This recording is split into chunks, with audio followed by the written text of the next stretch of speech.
Let me give you the day that turns your life around as quickly as I can. I got 4 parts to the day that turns your life around, and then we're finished for the day. Number 1, disgust. Disgust. Disgust is a negative emotion, but it can have a very positive, powerful effect. Disgust says, I've had it. What an important day that could be. I've had it. Wow. I met a beautiful, powerful, accomplished executive lady in New York. The company invited me to come in. This lady was the vice president, extraordinary lady. I got to know her, and I found out her story. I said, how did you get here? Big income. And she never went to college, never went to university. I said, how did you get here? Executive, powerful, income. She said, well, let me tell you part of the scenario. She said, when I was a young mother a few years ago, she said, one day I asked my husband for $10. And he said, what for?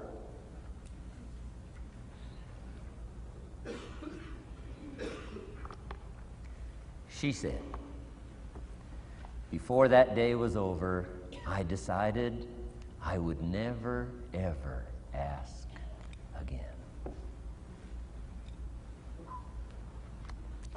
She said, I started studying opportunity, found it, took the classes, put myself through the schools, did the scenario. Now I'm vice president. I make a lot of money.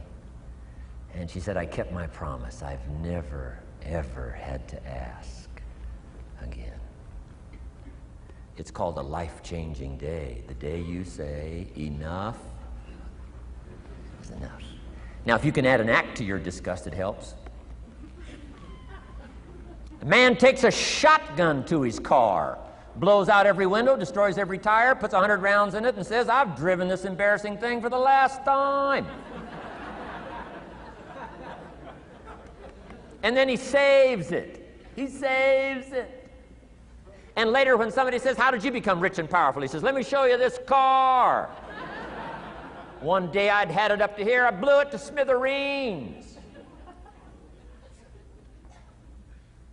Enough is enough.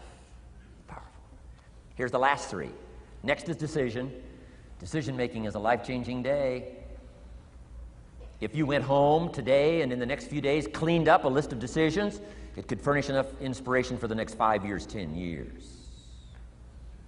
What an inspiring day, the day you can bring yourself to decide. And here's the 3rd one, desire, wanting to bad enough. Who knows the mystery of that? We don't know. But here's something I do know. Sometimes desire waits for a trigger, waits for something to happen.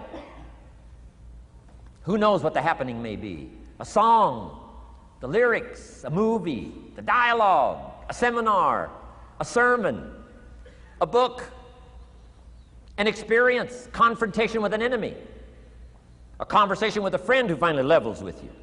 Whatever the experience it is, it's so valuable. And here's my best advice. Welcome all experiences. You never know which one is going to turn everything on.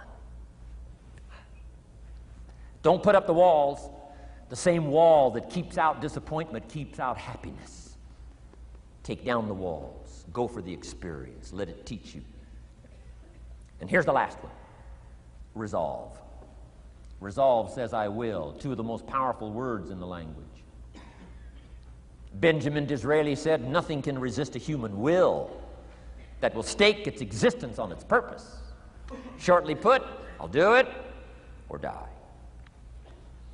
Best definition of resolve I got from a little junior high girl, Foster City, California. I'm going through some words one day. I got to this one and I asked the kids, who can tell me what resolve means? Some didn't know, some tried. Interesting.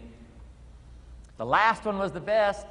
Little girl about 3 rows back, she said, I think I know, Mr. Rohn. I said, what? She said, I think resolve means promising yourself you will never give up. I said, that's the best I've ever heard. She's probably giving seminars somewhere today, right? I mean, that's the best I've heard.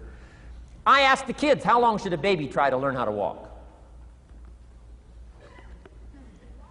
How long would you give your average baby? Before you say, hey, enough's enough. No.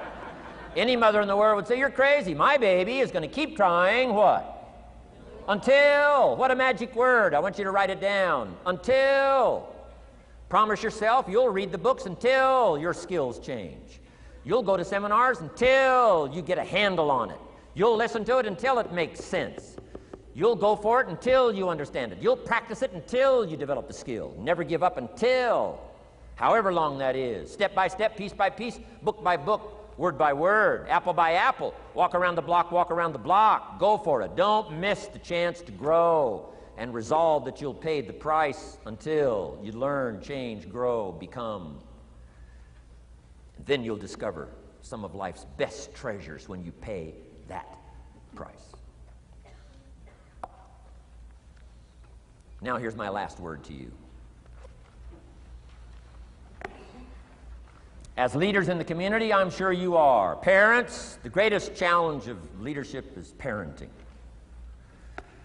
Whether you're in sales or management, wherever I've found you today, I want to give you, from my heart to you, what I wished you would do from this seminar today. And if I've inspired you to do this part here, among all the other things I've talked about, I would have considered it worthwhile to leave my family, fly away from my home, drop down into Fort Worth, Dallas, and spend one of my very precious days with you. If I can accomplish this, it'll all be worthwhile. It comes in two parts, and here it is. One, learn to help people with their lives, not just their jobs. Learn to help people with their lives, not just their skills on the job. Touch people with a book, touch people with a poem, touch people with some words.